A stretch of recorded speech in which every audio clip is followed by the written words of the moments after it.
here is singer-songwriter, broadcaster, audio-video artist, entertainment agent, and your host for the dHarmic Evolution. It's the master storyteller himself, James Kevin O'Connor. Hey, welcome everybody back again to the dHarmic Evolution. We have a singer-songwriter today. Yes, this lady is an emerging independent artist out of the San Francisco Bay Area. She calls her genre Timely Americana. I dig that. And she's inspired to write for the particular time in which we live, with its unique critical challenges.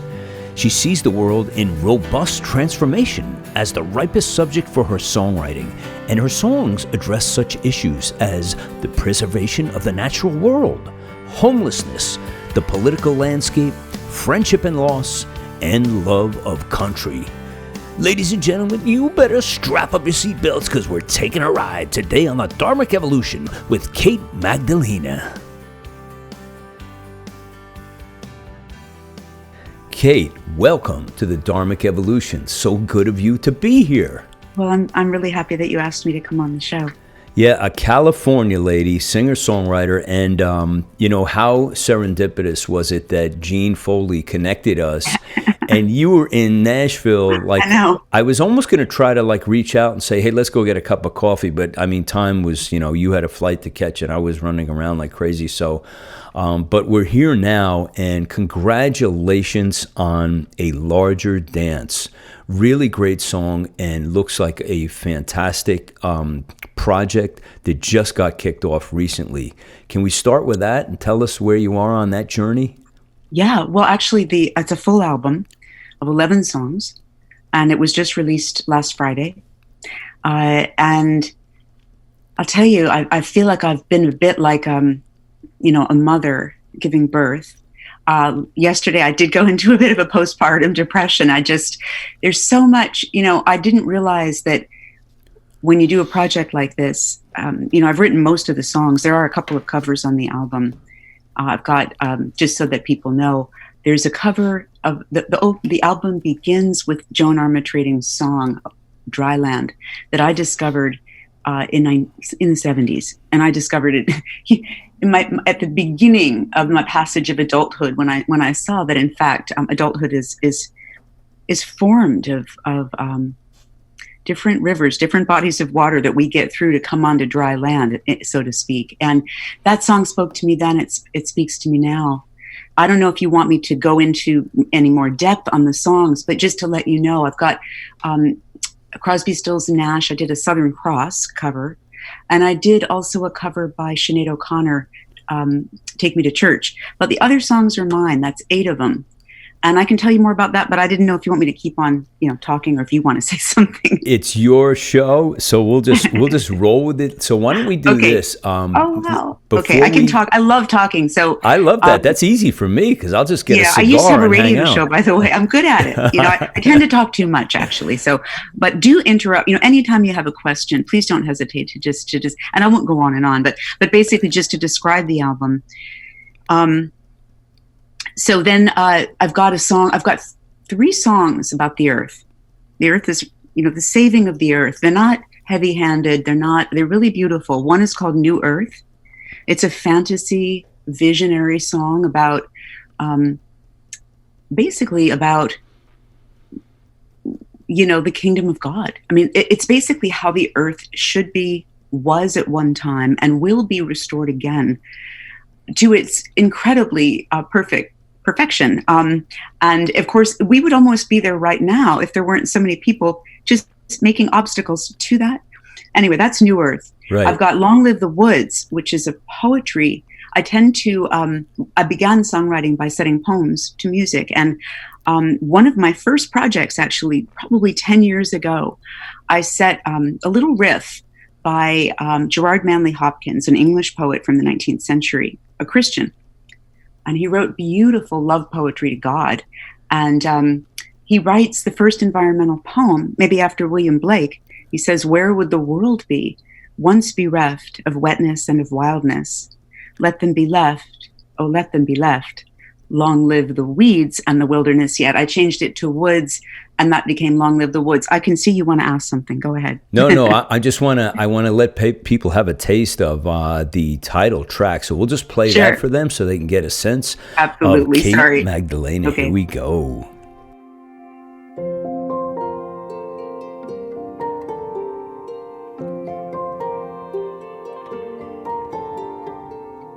Do you wonder that the skies are made in ribbons of azure blue? Do you wonder that the green grass is kissed at night by the dew? Is it by chance that the sun streams to the earth for me and you? And how do the buds know when to pop their pink? How did we make it here? What do you think? I know how the world thinks that it's all a matter of chance, but the world and all that happens is part of a larger dance.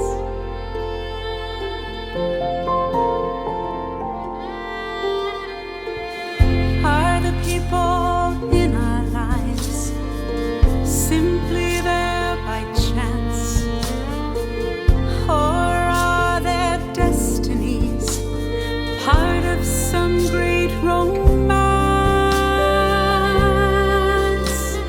Is it by chance that we met that day? It wasn't another but you. And was the picture you left on the desk meant for me like a clue? I know what the world thinks, and they might look askance, but the world and its inhabitants are part of a larger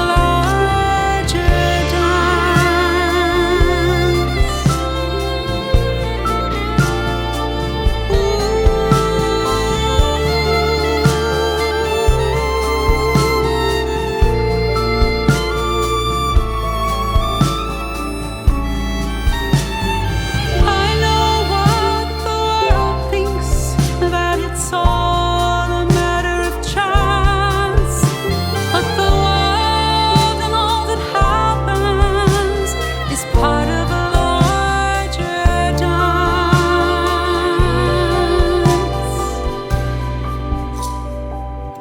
If in the days ahead, when things go awry, if the spirit of conflict appears to run you dry, try to remember before the fear takes hold, there's a larger dance unfolding, holding you at its fold.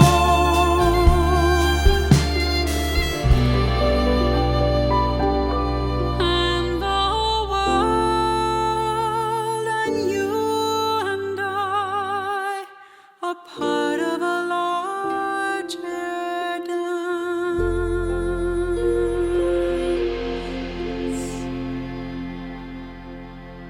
There it is, a larger dance. Wow, you opened that with a harp, correct? Did I hear a harp in there? Yes, you do hear a harp in there. That was beautiful. That was beautiful. In fact, I just got done with a radio tour back in Nashville. And by the way, it was incredibly serendipitous that, I was longing, as I was watching the fires rage in California, feeling the necessity more urgently of finding a home outside of California if and when, things really do. I mean, this is the most beautiful state, and it's under attack actually right now. But anyway, so I wanted to find a place in the Nashville area, and there you were, calling me just on that day as I was preparing to leave, talking to me about where you live. And in fact, I've told my husband I'm going to come back and in the next few months and just look at real estate there just to see what's around. I'd love to meet you. Yeah, well, we'll make it happen next time for sure. But But yeah, I think that was really something because all of a sudden you said, yeah, you're from the East, you're from New York originally, and I'm from New Jersey originally. And then, we both have this, I don't know if it's the wanderlust or if it's time for a change sometimes in your life, geographically, I think. And that was kind of brewing for me for a long time. Yes. And it took me a while, but I just love the vibe here, and everything creative is here. And there's a lot of support with other artists, other, talented people. That's what I'm looking for. Yeah. May I just interject one thing? Sure. I'm looking for a community where artists recognize each other's gifts and take pleasure in them, where it's not competitive necessarily. I mean, I know it's always competitive, but, right. Where there's really collaboration. And that's one of the things that excites me about maybe I'm, dreaming, but you're telling me that really exists. So yeah, it was funny the first time I came into the studio here, and surrounded by all this incredible talent, these people who came in to work with me. And once we got past the introductory stage where we kind of got comfortable with each other, I was very quick to let everybody know this is an open door policy. I mean, I can probably go and create a lot of the parts, the bass lines or whatever, but I didn't do any of that. I just came in with a raw song and a vocal and a melody and said, let me see what you got. And it became like our music, all of a sudden it became like everybody was able to just, put their piece in. And that's when you get the best songs, when that happens, I think. Yeah. Well, that's actually what we've done with, on the record. Billy Smiley is my producer. He's out of Northern Shore Productions, based in Franklin, actually. And he's an extraordinary producer. He started in Christian music by forming one of the leading bands back in the 80s and 90s called White Heart. And as I told you yesterday, he's recently collaborated with, I can't think, John. And forgive me, I wasn't a Christian back then, and I didn't follow those bands. But the leader of Petra, John Schlitt, right, and the leader of White Heart, Billy Smiley, have collaborated to form the Union of Sinners and Saints, and they just went on tour. But the reason I'm telling you that is that I have been working with Billy over the past year. I've taken several trips to Nashville and recorded both at the Castle and at the Sound Kitchen and at Dark Horse. And it's always been such an incredible joy to work with the musicians that are just about the best musicians in the world for this type of music. Yeah, Kate, you actually started pursuing this, I think, in a big way later in life rather than earlier in life, and that kind of like we kind of have like a parallel paradigms here, because I was kind of the same way. I had businesses, and I was raising a family, and I only decided to do this about 5 years ago, to say, all right, now it's time to do this, full tilt. And I have the opportunity. My kids are grown up and doing their thing, and everything is cool.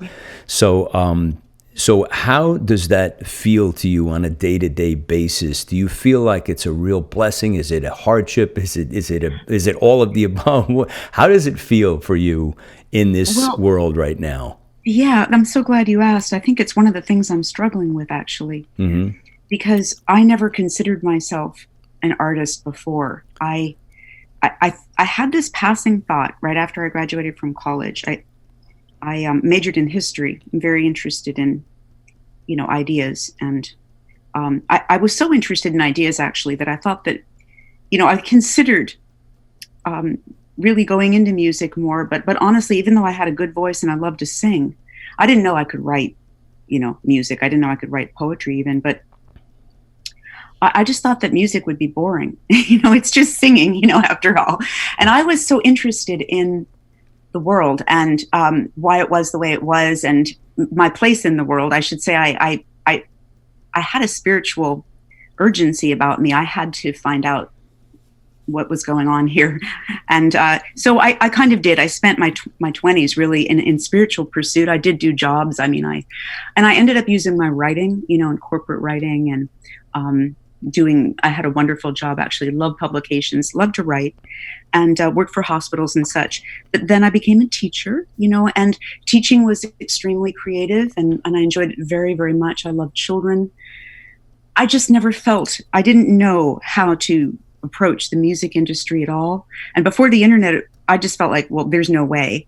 And even though this is the really interesting part, is I grew up in Manhattan, my family didn't know how to begin to set that up either. And so it was kind of like, well, keep it as a hobby, but it kept coming back. And then I began really becoming interested in poetry and doing, I do write poetry, and I actually got a graduate degree in it. And then I began setting some of that stuff to music, and had a band back in the year 2000 called Open Secret. It was a Celtic band. It was kind of an imitation Celtic band, I should say, but we had a great time. And the band broke up, and I realized I wanted to get trained in music. I wanted to be able to be the author of music, not just be at other people's disposal, not knowing even what a quarter note was and what the key of D meant or anything like that. So I went back to Sonoma State, where I lived for 4 years, and I had the privilege of being able to do that, I should say, to be able to go back. And I was also, I think I was teaching piano at the time too, and studied music, vocal performance, and all of it. But I was in my mid-40s. My classmates were all going to be auditioning for opera, and I felt again out of the loop. And I went back into the classroom in a big way, and spent the next 5 or 6 years teaching, getting into teaching music actually. And then I went to seminary. I had a conversion experience in 2009. And more than anything, I wanted to understand. I wanted to help people and serve. And I had been trained by that point in the harp and in doing healing therapeutic harp in the hospital. And so I thought that, well, that's what I was going to settle for musically. But it wasn't until the world became kind of crazy, maybe 10 years ago, when I noticed, it's always been crazy, but it became really crazy about 2010 and 11. And I just woke up to some things that made me start writing. And I made an album. It took me 2 years here.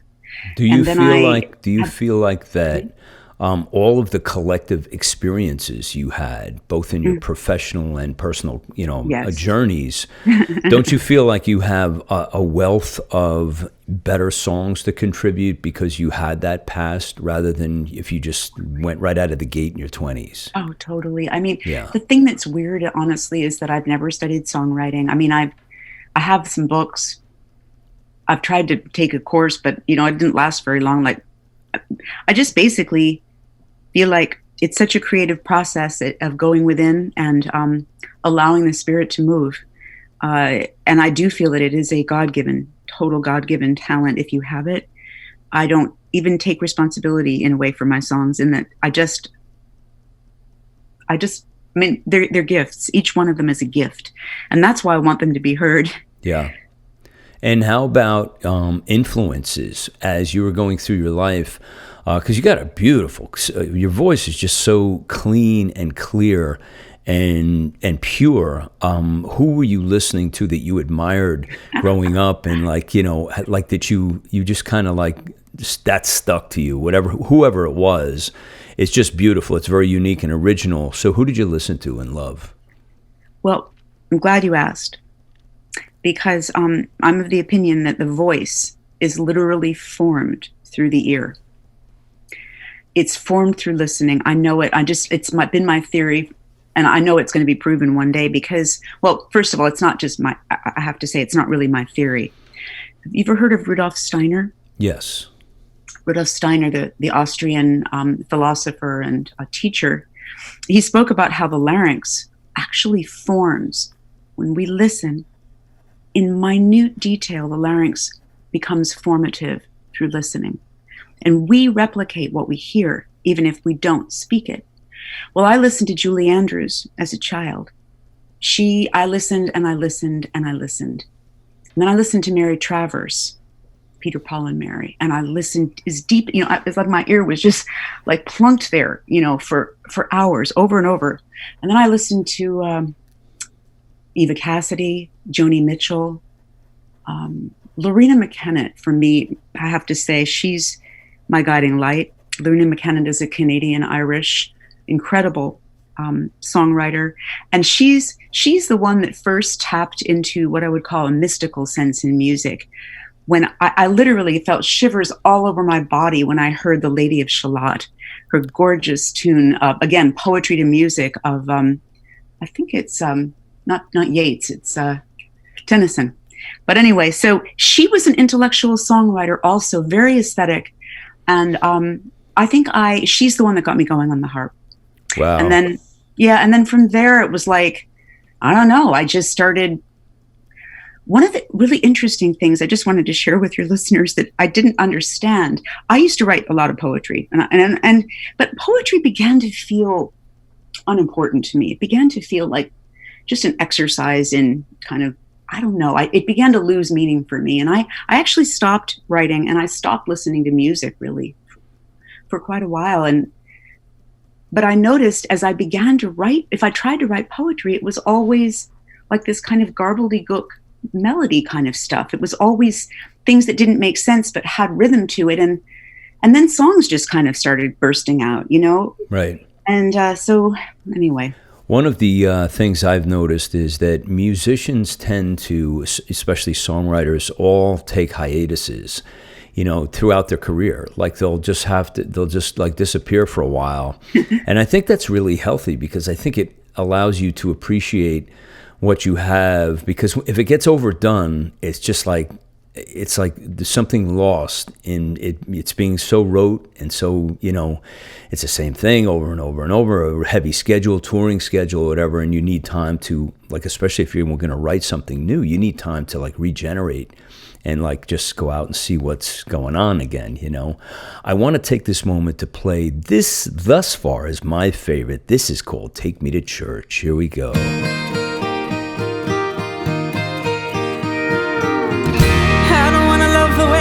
Before.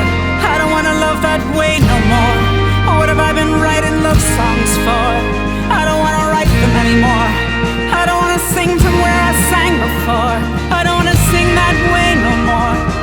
What have I been singing love songs for? I don't wanna sing them anymore. I don't wanna be that girl no more. I don't wanna cry no more. I don't wanna die no more. So cut me down from this here tree. Cut the rope from off of me. Set me on the floor. He's the only one I will adore. Yeah, take me to church. I've done so many bad things. It hurts. Oh, take me to church, but not the ones that hurt. 'Cause that ain't the truth, and that's not what it's for. Yeah, get me to church. Oh, get me to church. I've done so many bad things. It hurts. Yeah, get me to church, but not the ones that hurt. 'Cause that ain't the truth, and that's not what it's for. I'm gonna sing songs of loving and forgiving, songs of eating and drinking, songs of love and songs of calling in the night. 'Cause songs are like a bolt of light, and love's the only love you should invite. Songs of long and spiteful fails, songs that won't let you sit still, songs that mend your broken bones and won't leave you alone. So cut me down from this here tree. Cut the rope from off of me. Set me on the floor. He's the only one I will adore. Yeah, take me to church. I've done so many bad things. It hurts. Yeah, get me to church, but not the ones that hurt. 'Cause that ain't the truth, and that's not what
Beautiful, beautiful, beautiful song. Really love that production. Really just killer. So what possessed you to do that? And the vocals, everything was just amazing on that. Thank you. Did you want to know about that song? Sure. You take me to church, man. Take me to church. So give us the whole backstory on how there are this two influenced songs you. called "Take Me to Church." One of them by a man named Hosier. I don't really like that song so well, but the one that grabbed me was by Sinead O'Connor. I didn't know Sinead's music at all. I'd heard of her. I wasn't listening to music. This was back in the 90s, and I guess I was always jealous of anybody that was successful in music because obviously I wasn't pursuing it. But anyway, when I finally found her, she came across my Twitter feed because she had converted to Islam. And I thought, well, that's really super interesting because there's a lady of guts and gusto that actually has religious passion like mine. And I wanted to find out more. Well, then I found out, in her history, she had become a Catholic priest. I mean, she was taking Catholicism very seriously. And she was, obviously not within the Roman Catholic Church, but she had, she used to have concerts with these big crosses. And that was right before she converted. And when I heard the song, it was so powerful. I loved the way that the bass line at the beginning just kind of drops, and I began to think of myself doing it. Or I forgot to say that Barbra Streisand is also a huge one that I listen to. And I kind of model myself in a little bit after her. It kind of, I tend to kind of imitate her, I must say, a bit. And I was trying to do something kind of like that on the opening. And I just thought, wow, this would be really cool. Plus the fact, it's not, even though it's Take Me to Church, it's not churchy in the wrong way. It's churchy in the right way. Right. It's the church that liberates and opens rather than the church that closes and condemns. Yeah. That I was, I feel that Jesus is, of course he condemns. Of course there are things that are wrong, and of course sin is real, but much more than that, love is real. And the transformation that we have in God is a possibility open to each of us, whatever religion. I don't believe that it's only Christ, I believe that Christ is everywhere in all religions, but they all go by different names. And I'm very basically open, but I'm also deeply, Christ is my guru, I should say. Yeah, I always feel that the American Indian, even though they didn't know perhaps his name or anything, they were so reverent towards the spiritual beliefs of there's a greater power. Yes. And I always admire the way they loved the land and they respected it, and there was something to that. Yeah. So even though it's innate in every culture, this is the thing. Every religion, every culture, every human being, if they allow themselves to, has a doorway into God, and God has a doorway into that human being. Yeah. I honestly do not feel that the names are important. I do feel that we happen to live in a culture in which Jesus is acknowledged by his name. But, I don't think that Jesus is I don't think it matters to Jesus. I think it matters to human beings. Yes. Yeah. We want to be right all the time. I want to talk to you a little bit about, you touched on this earlier about the fires in California, and I know they've subsided. Thank the Lord for that. They're probably still flaring up, but not as severely as they were. How has the community, like where you live, been dealing with this? Are you close to this kind of activity, or are you removed from it, or what's going on with your personal? Well, I don't know. I guess I will speak the truth as I understand it. I don't believe the fire. I won't say too much other than to say that the fires are being caused. They are not natural. Yeah, I had a feeling. They are, the way they break out, there is a pattern in which something explodes at night while high winds are being manufactured. I will say, and I'll just say it openly, that I got into songwriting professionally to protest geoengineering, which is the intentional manipulation of our atmosphere and changing the weather. And those types of activities bring about an incendiary situation on the ground, because our our trees out here are laden with heavy metals from years of spraying, and they combust easily. So it's a dual-edged sword. There's causative technology, and then there's the fact that our lands are being primed. What is it the does spraying? not look good for California. What is the spraying? What's going on with that? What were they spraying? Have you ever heard about chemtrails? No, I have not. Okay, chemtrails. It's a derogatory term, but it's an actual real event. Have you ever heard of aerosols? Yeah, aerosols sure. In the atmosphere? Yeah. Have you ever seen white lines in the sky, or just skies didn't look kind of the way they used to? My song Bluer Than Blue, I'm going to leave that subject right there because I don't want to get into conspiracy theory. I don't want to anger anyone. I just want to say that for me, it's an issue. I have an open mind and I explore. And what I found is a lot of evidence that this was happening. My song Bluer Than Blue talks about it, and it's a much nicer way to hear about it than have me lecture on it. Right. Okay. Yeah. All right. So we'll spare that for another time. But, Okay. What we should do is while we're on this subject of the earth and everything, well, let's play New Earth. Here we go.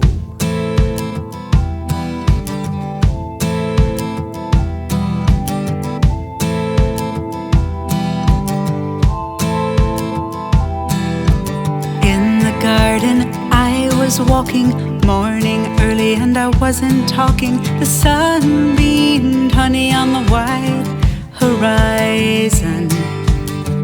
All at once I stopped to listen, bird song calling, a sonic listening. I shivered with a strange kind of delight. Or was it fright?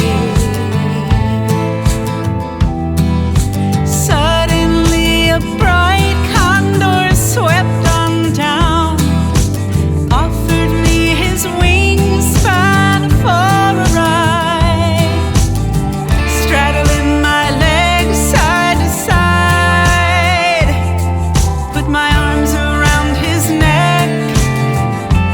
We began to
plain when I found myself standing on the earth again.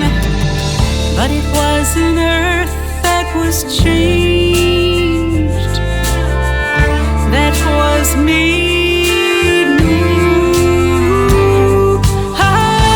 again.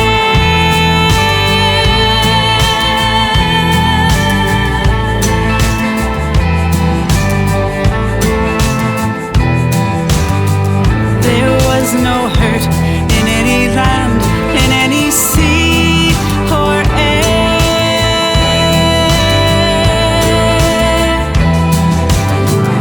as people were free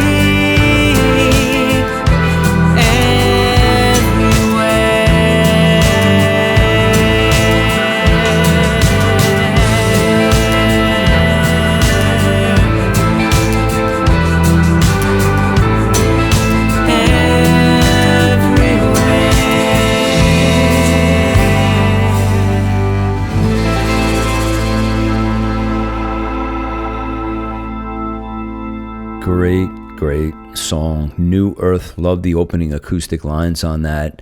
That's beautiful, Really beautiful. Can you take us into the studio, Kate, and give us your experience recording? You recorded this in Nashville, I'm assuming. And tell us about the players that surrounded you and worked with you and your experience in the studio in Nashville. Well, I'm overjoyed to do that.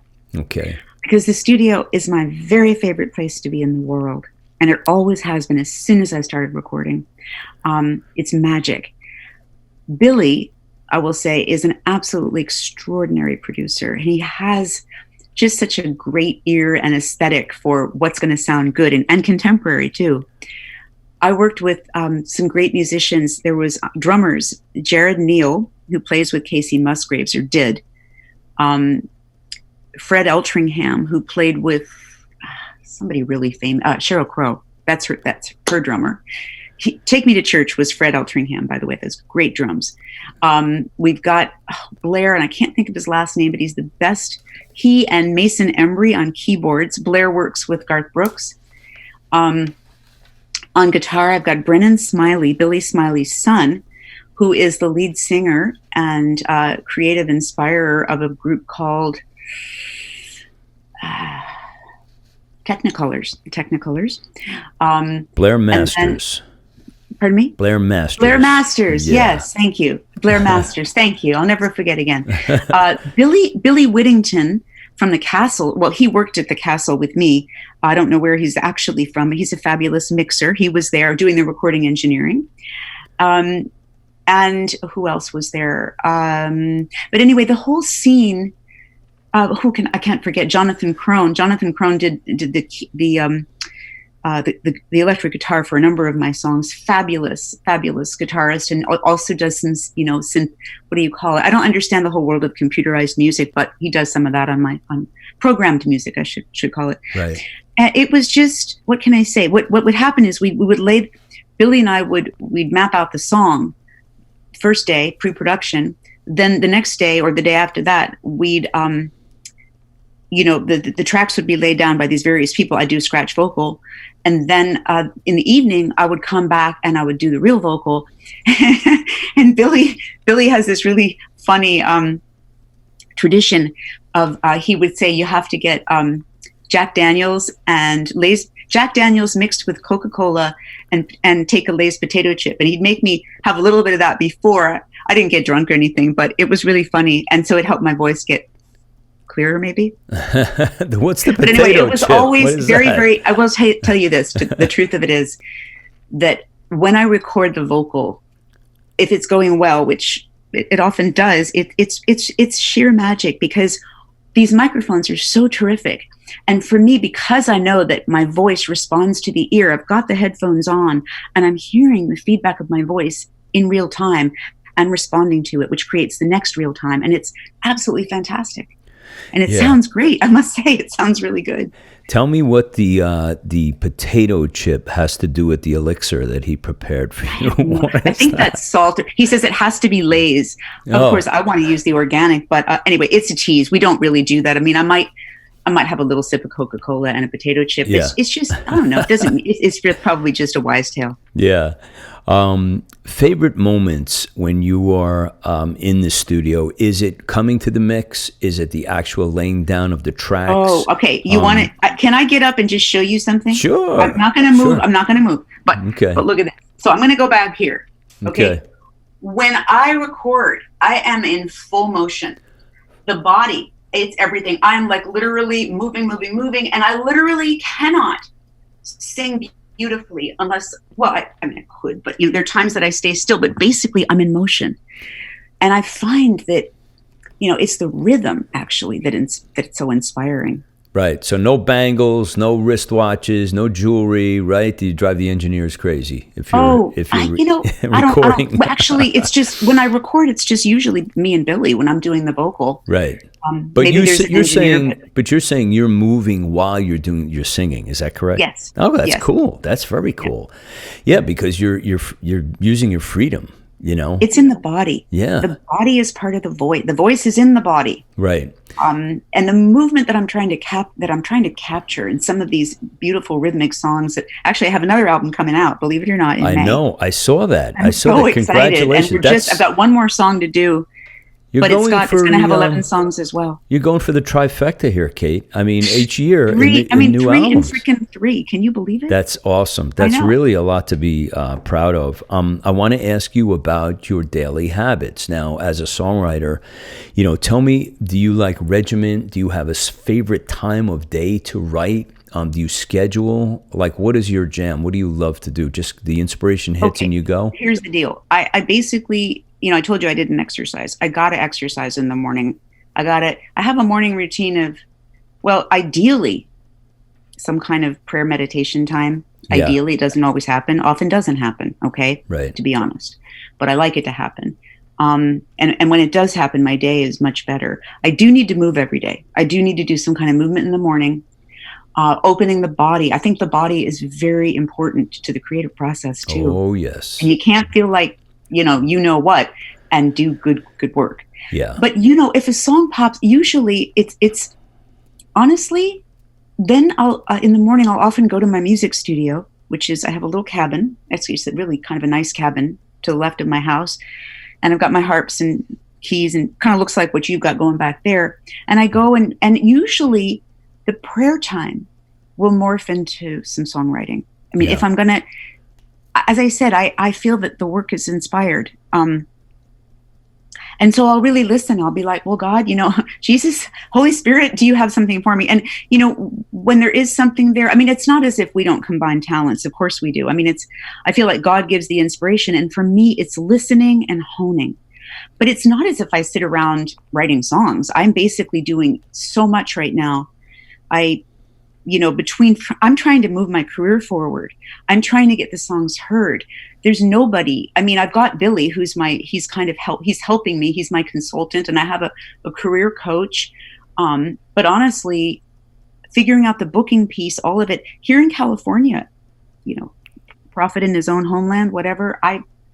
I barely get, I'm trying to get noticed a little bit, but people are very territorial here, I find. And it's not very open. Yeah. Another reason I was thinking Nashville might be a better terrain for me. Yeah, I think so. I mean, my experience has been that, once you get out and meet some people, people are very, very willing to lend a hand. And so, once they get to know you, they're like, how can we, just meeting people and going out and networking, I think you would do really well here. Thank you. What would be your favorite place to play, to roll out this music? I mean, do you like really small, intimate things, really big stage? What's your favorite thing if you're performing live? I'd like a bigger stage, but I like intimate too. I don't care. I mean, I'm so excited to perform. I'm just looking for opportunities to do that. And frankly, I don't have a lot of them right now, to be honest. But I would like to think that I'll have them. I think, it's funny because even though I have all this music that I've written and everything, I really do have to combat feelings of, what if this fails? Maybe this is not going to be successful, and I have to kind of be okay with that. But I would like to work. I'd like to bring the music. I feel that it's not just music; it's kind of a ministry, and I want to touch as many people as I can. And I don't want to do it, as I said, of course, I can't say that my ego is totally not in it, because it is. Right. But I really want to do it because I believe it's the work that God has given me to do for the purposes that He has. And I don't presume to think that, I'm just a little cog in the wheel kind of thing, but I just basically want to serve this musical mission that I think He's put me on. Well, I think that's going to happen, and a larger dance needs a larger stage. I think I want to talk a little bit about something that I'm passionate about, as well as that you are, and that's the homeless. And why don't you set up this video that I'm about to play for everybody? For the folks who join us on the YouTube channel, we're going to play Kate's video, and it's called Streets of Any Town. Any Town. Really amazing. Tell us how you came to film this, and what were you thinking about? Have you? What was I thinking at the moment? Yeah, I was thinking about the videographer, and that was an interesting story. But we ended up getting video down in San Francisco's Mission District, and then we also used video with a wonderful videographer that Billy knows. I believe his name is Carl, out in Nashville, in Franklin. Yeah. And so he photographed some of that footage in Nashville, but the footage of me, of course, is in San Francisco. Yeah. Yeah. It's the cities are having an overwhelming problem now with homelessness, and I'm very close to it in that I go to places like this often, and I'm just always amazed at how it's just growing. It's just growing like crazy. Like Los Angeles, Okay. Case in point. Can I just say, I got to stop you a second. Sure. It's not just growing. Right. It's growing because of policies that are not serving the public. Yeah. And really, this is the thing I would love to drive home, and I'm passionate about it, is that we need to reclaim our democracy. The people need to have a say. And it seems to me that the people don't have as much of a say as they once did, and that a lot of policies are being dictated by corporations through Congress, but it's all run by this oligarchy of money, basically. Right. And think what you want, call it conspiracy or whatever you want. When we have sanctuary cities, the really amazing thing about it is that people's compassion and goodness have been manipulated for an agenda that is not serving the public. Of course we want to help, but helping is not just by letting people come in and being on the streets.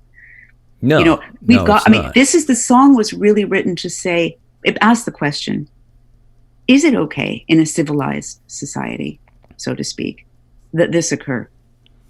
Billy and I left our last recording session in San Francisco with needles all over the street, heroin addicts laying down. I mean, it was appalling to me that, and yet here we are in the most progressive. Well, what does progress mean if it's flipped like that and actually become a downward spiral? Yeah. So the labels don't matter. Well, let's find out by playing this video here. Here is Kate, Streets of Any Town. Check this out.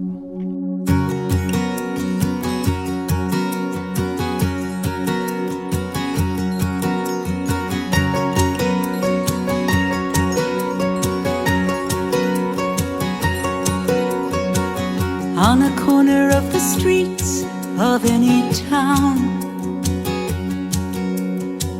there's a man who life forgot. He's going down. His family wrote him off as crazy many years ago. His friends left him as someone it's better not to know. So the streets took him as one of their own. The open street became his home. And he laid his body down, offering to the ground on the corner of the street of any town.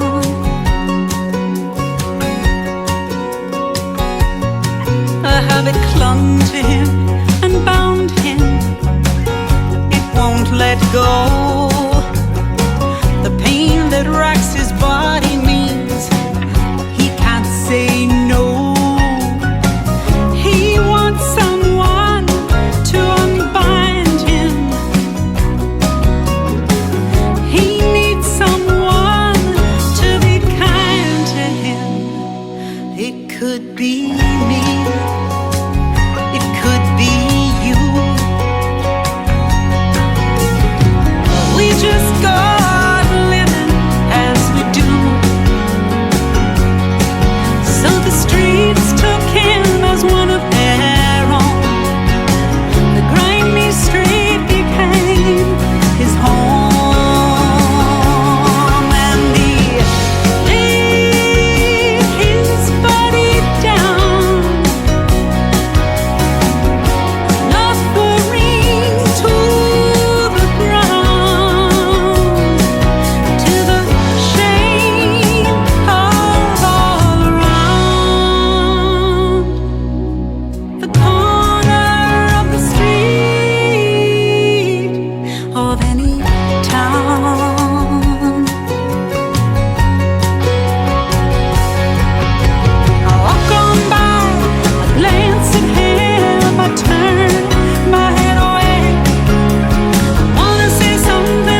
There's a place in my heart that only God can open.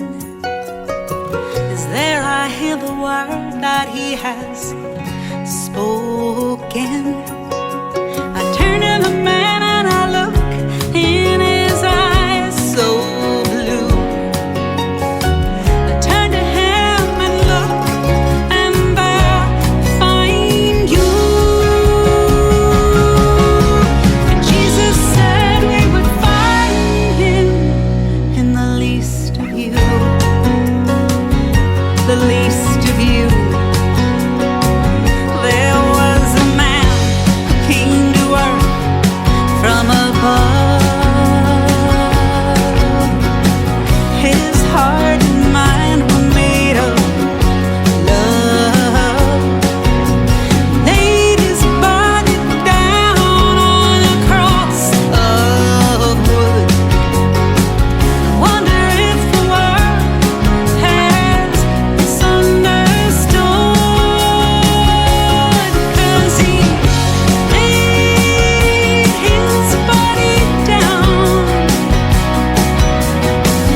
an offering to the ground, to the least of all around the corner of the street of any town.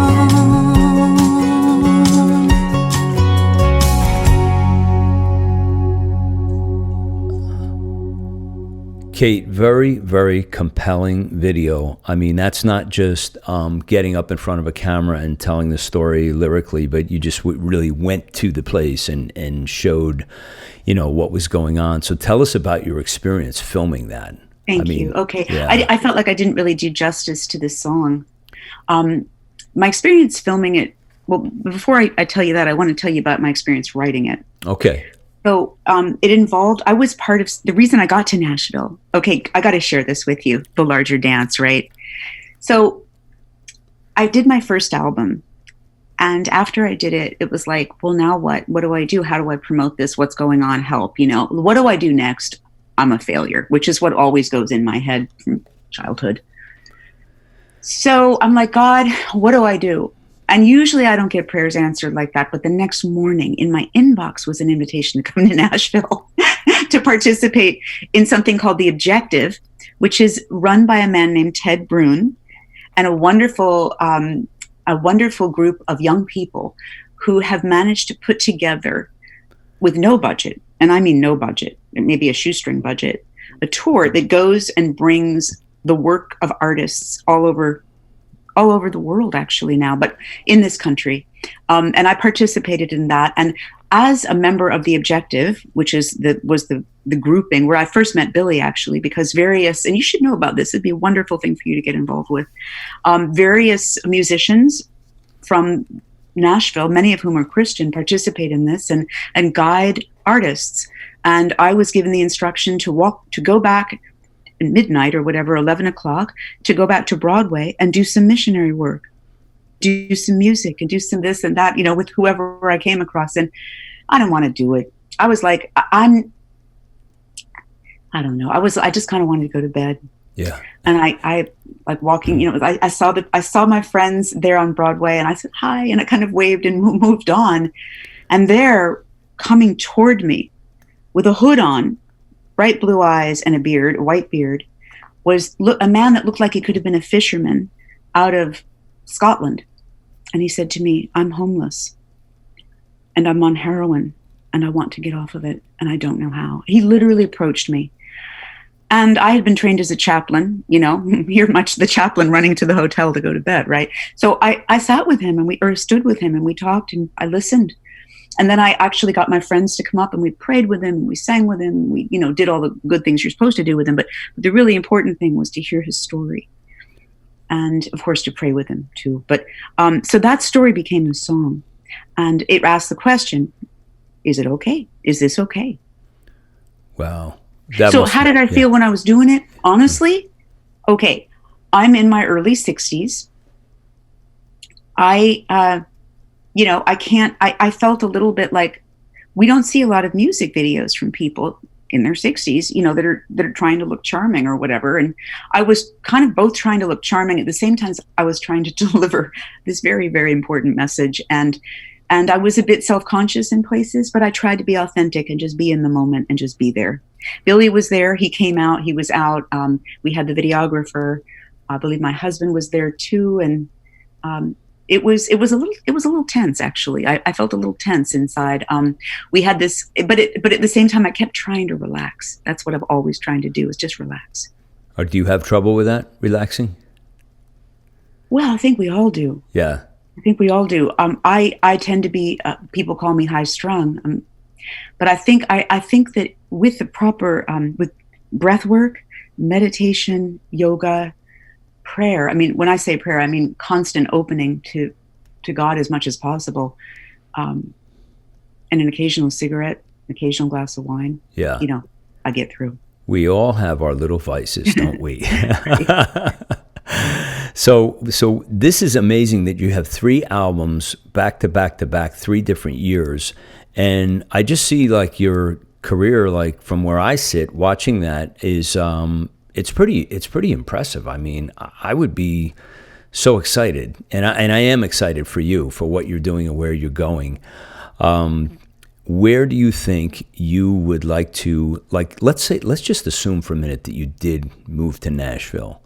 Do you feel in your heart that things would open up for your career in a better way? I'm teasing you now. I have a funny story to tell you. I'm teasing you. So I'm in Nashville last week, and we're Right. at beautiful West Haven. Right. And I'm taking the guys out for Chinese food right there in West Haven, which if you haven't been, it's a great Chinese restaurant. Okay.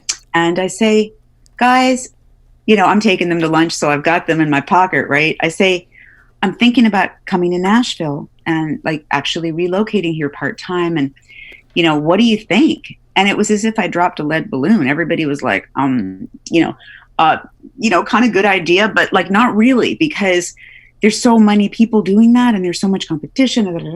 Right. But wait, what, I just want to make sure I get your question that you asked. No, I asked, well, what would that feel like to you? What do you, if you see yourself there, what does that do to your imagination? Yeah, I have no idea how it would go. All I know is I do feel drawn to the area. I just did a radio tour, by the way, and I want to tell you about it. Hang on, stay right Sure. there. I'm not going anywhere. I'm staying right here. I might even pull out my guitar and sing. Oh, you're back. Oh, cool. I'm back. We're good. Hey, I want to show you my thank you notes, because I went to Liberty, Kentucky. Okay. I went to South Pittsburgh, Tennessee. I went to Bowling Green, Kentucky. I went to Coleman, Alabama. I went to Scottsboro, Alabama, and Lawrenceburg, Tennessee. And I want to tell you, these were beautiful interchanges. I was moved, actually. I couldn't stop smiling as I was writing these. They liked me. They said, hey, you got to come back. And they also gave me tips on, well, you ought to check out this theater and blah, blah. The question is, how does the independent artist, unsigned, figure out how to do everything? And basically, I'm trying to listen, trying to figure it out, at the same time as trying to be open to the larger dance and trying not to panic when nothing's happening. Because as I said, I don't really have very many gigs. So right. It's kind of like, what do I do? I've got all this talent. I've got all this beautiful music. How do I get it out there? That's the question. And I feel like I need to trust the larger dance. I think you do. And I think really what you've done here is you've done the most important thing is you built a foundation. And you've got a catalog now, and you've got your real estate, which is essentially your music. And now, you take it out to the world. It's really that simple. We're starting to wind down here now, Kate. I'd like you to, if you would, anything you'd like to part with our listeners who are tuning into this show and downloading this show. Any last wishes, anything you would like to impart to them before we go? Yes. And also the best place for people to reach out and support you, please. Thank you. Okay. Well, first of all, I'll give my contact information first. It's katemagdalena.com. You can please sign up on my email list, and that way you'll get a free download of my song, New Earth, but you'll also be part of my tribe, my family. I consider this is a sacred process for me. And I love, first of all, I love people. it's human beings I don't like that much. No, just kidding. No, I genuinely, this is a labor of love. I do believe, and my parting words are this. First of all, I want to thank you so much for having me on. I feel such a kinship with you already, and you've inspired me actually to look further into moving. I want to thank you deeply, and for the work that you do, and I want to learn more about what you do. But my parting words are this. We're living, I think, possibly in biblical times. We need to keep our eyes open to see what is occurring, but we don't want to be afraid. And I think my music speaks to what is occurring, but it does so. It does so with the love of God, because I think God wants us to be aware, yes, so that we can make the right choices. And I think, and basically serve this plan that is unfolding before us, which is larger than any of us. Amen. Amen. Kate, it was wonderful to have you on the dHarmic Evolution. Thank you so much for your wisdom, your music, your thought-provoking stories, your video, everything that you've been doing. Keep on doing it, and may God continue to bless you on your journey. Thank you so much, and may God continue to bless you and yours. A larger dance. Take me to church. New Earth, and the video, Streets of Any Town. These are the songs of Kate Magdalena. We talked about a lot of things today. Joan Armatrading, Billy Smiley, Petra, Rudolph Steiner, Julie Andrews, Peter, Paul and Mary, Eva Cassidy, Joni Mitchell, Luna McKenna, Barbara Streisand. We got everything from California wildfires to Nashville to Jesus, everything in this interview today. I hope you guys really enjoyed it and will support Kate on her journey and support this new album, A Larger Dance. Please go over to Kate's website and support her. And if you have not yet gone over to the dHarmic Evolution Facebook community page, you're missing out. All of the artists, authors, speakers, thought leaders that have been on the show are on there with their content, and you should post yours on there too. Let the world support your artistry. It's there for the taking. You can also look into all of the artists who have been on this show at dharmicevolution.com. Check it out, the blogs, the podcasts, all your favorite platforms are on there. We're on Spotify and Pandora and Stitcher Radio and Overcast and Pocket Cast, and the line goes on and on and on. There's so many more jumping into it. We're on Pandora now also. So you can listen on your favorite platform, and you can look into all of the artists who have been on this show, and their videos are up there, their songs. A lot of great photos are on there too. So swing over to dharmicevolution.com and support your favorite artist there today. That's it for me today. It's a wrap. I'm your host for the dHarmic Evolution, James Kevin O'Connor, singer-songwriter, audio-video artist, master storyteller, and international talent agent. So until the next time when we meet again, I'll either see you on the socials or I'll see you from the stage.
It's in my